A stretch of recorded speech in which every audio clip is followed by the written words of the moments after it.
Pour changer un peu de ma voix suave et galvanisante, je vais vous donner la voix de ma femme, très intéressante aussi, pour cette vidéo. On est parti.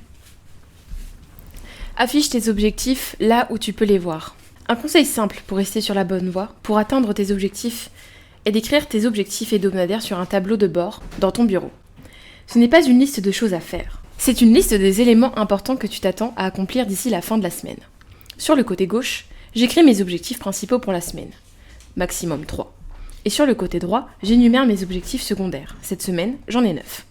J'ai mis en place mes objectifs principaux de telle sorte qu'atteindre ne serait-ce qu'un seul d'entre eux soit mieux que d'atteindre tous les objectifs secondaires combinés. Chaque fois que tu atteins l'un de tes objectifs hebdomadaires, trace simplement une ligne. N'efface rien. Puis, à la fin de la semaine, ton tableau de bord contient ton dossier de responsabilité pour la semaine.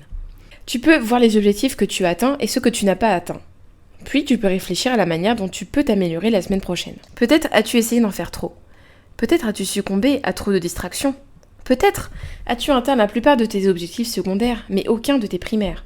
Je garde la plupart de mes documents et listes de planification sur mon PC, puis je les imprime périodiquement sur papier. Mais j'aime utiliser le tableau de mes marqueurs de mon bureau pour publier mes objectifs hebdomadaires. Parfois, il est facile de se laisser emporter par les actions de la journée et de ne pas être en mesure de voir la forêt pour les arbres. Et quand tu regardes tes objectifs à long terme, ils peuvent sembler être très lointains. Donc, j'aime avoir ces mini-jalons hebdomadaires, car il y a un rythme naturel à une semaine, et quand je fais mon examen hebdomadaire et mets à jour tous mes documents de planification, un rapide coup d'œil à mon tableau de marqueurs m'aide à fixer de nouveaux objectifs pour l'avenir, la semaine. J'aime aussi le fait que chaque fois que je vois mon tableau des marqueurs, je vois mes objectifs pour la semaine, et cela me rappelle où je veux être le week-end. Encore une fois, ce sont des objectifs, des résultats, pas seulement des tâches. Par exemple, cette semaine, mes 2 principaux objectifs consistent à m'en tenir à un nouveau programme d'exercice. Le premier objectif était de faire ma nouvelle routine d'exercice du matin tous les jours cette semaine, et le deuxième était la routine du soir. Cette routine fractionnée prend environ 120 minutes par jour, la plupart étant doublée avec la lecture ou l'écoute de programmes audio. Mon troisième objectif principal était de compléter le plan de mon premier produit d'information. Je suis sur la bonne voie pour atteindre les 2 premiers buts. Je n'ai pas manqué un jour. Et j'accomplirai le deuxième objectif aujourd'hui. Je sais que certaines personnes ne placeraient pas un nouveau programme d'exercice comme objectif principal, mais en fonction de mes objectifs pour l'année, c'est la chose la plus importante pour moi. En fait, mon objectif numéro 1 pour l'année est en fait un objectif santé, fitness, pas un objectif commercial.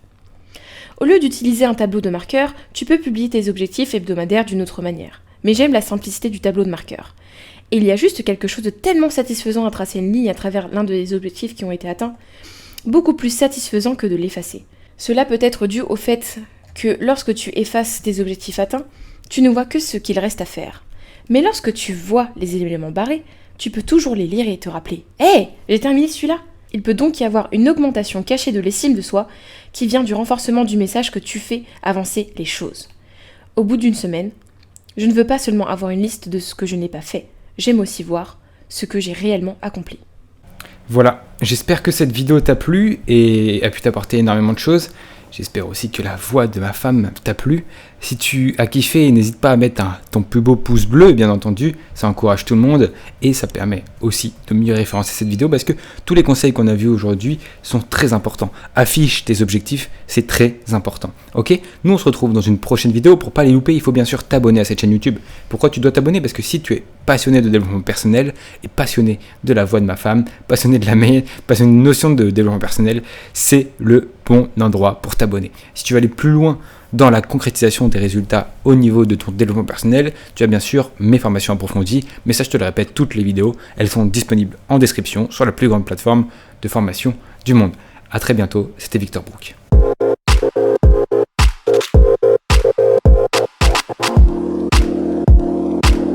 Alors, première habitude, deuxième habitude, troisième habitude encore pour être dans quatrième habitude que je partage. Habitude numéro 5, habitude qui est assez incroyable. Alors je parle vite pour donner beaucoup de valeur ajoutée.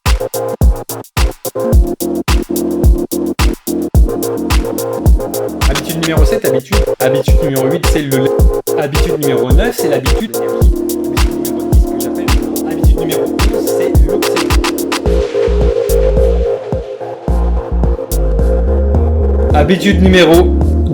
Habitude numéro 13, 14e habitude, j'espère qu'on a mis déjà 15e habitude, je l'ai appelée le chronomètre. Habitude numéro 16, elle s'appelle l'échéance.